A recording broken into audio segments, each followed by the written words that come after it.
নমস্কার, কেমন আছেন সবাই? Welcome my channel. আজকে বানাচ্ছি ইনস্ট্যান্ট ডিম বিরিয়ানি। আজকে শনিবার, এখন বাজে প্রায় দুপুর 12:40 মতন। তো যেটা আপনাদের বলার ছিল যে হঠাৎ করে কেন ইনস্ট্যান্ট বিরিয়ানি বানাচ্ছি।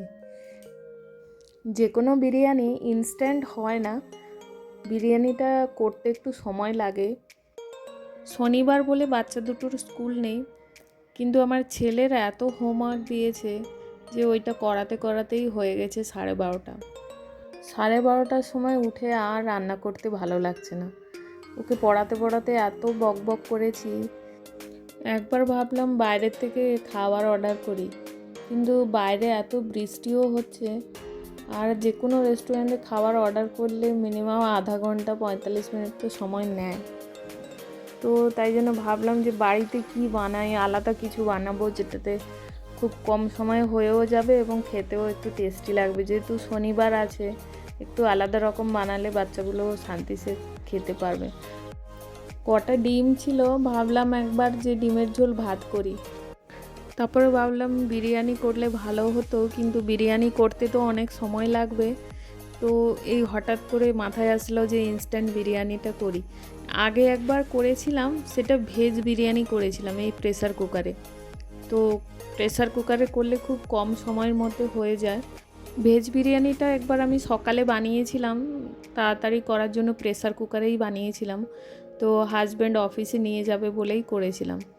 তো ওই দিন একটা ডাব্বাই ওকে দিয়েছিলাম। ও সেখানে অফিসে গিয়ে 2-3 জনের সাথে শেয়ার করে খেয়েছিল।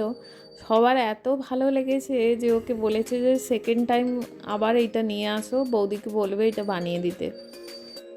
ওটাই হঠাৎ করে মনে পড়লো যে ডিম দিয়ে একবার ট্রাই করে দেখি। তো আজকে আমি ডিম দিয়ে ফার্স্ট বানাচ্ছি এটা। নর্মাল বিরিয়ানির মতন ভাতগুলো এত সাদা হয় না। নর্মাল বিরিয়ানিতে 2-3টে কালার হয় ভাতের, কিন্তু প্রেসার কুকারে ইনস্ট্যান্ট বিরিয়ানি বানালে এটা ভাতের কালারটা পুরো ইয়েলো হয়ে যায়। কেন কি প্রেসার কুকারে যেহেতু একসাথেই হয়, আর এটা আলাদা করে ভাতটা আগে থেকে বানাতে হয় না, একসাথেই হয়ে যায়। তবে এটা চিকেন দিয়েও বানানো যাবে, চিকেনটাকে আগে বয়েল করে নিয়েই করতে হবে। খেতে কিন্তু বেশ ভালো হয়, তবে নর্মাল বিরিয়ানির মতন অতটা ভালো হয় না। কিন্তু এই খুব তাড়াতাড়ি একটু আলাদা কিছু খেতে ইচ্ছে হলে, বা অনেক সময় হয় যে বেশি কষ্ট করতে ইচ্ছে হচ্ছে না, কিন্তু একটু ভালো কিছু খেতে ইচ্ছে হচ্ছে, তো আপনারা এরকম বানিয়ে দেখবেন, খুব ভালো হয়। তবে এটাতে কয়েকটা জিনিস খুব খেয়াল রাখতে হয়।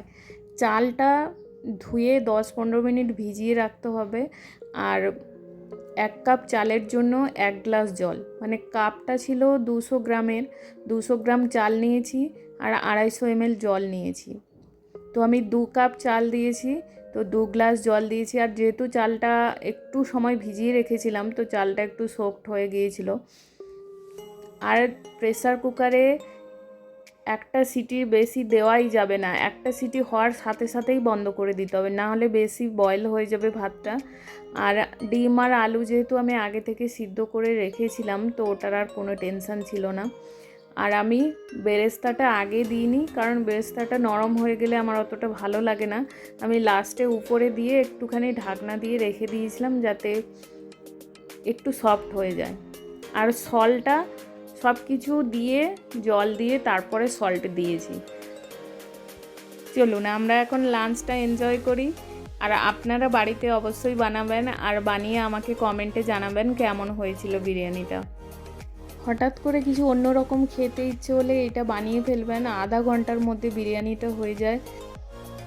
ভালো থাকবেন সবাই, সুস্থ থাকবেন, আর ভিডিওটা ভালো লাগলে একটা লাইক আর সাবস্ক্রাইব করে দেবেন।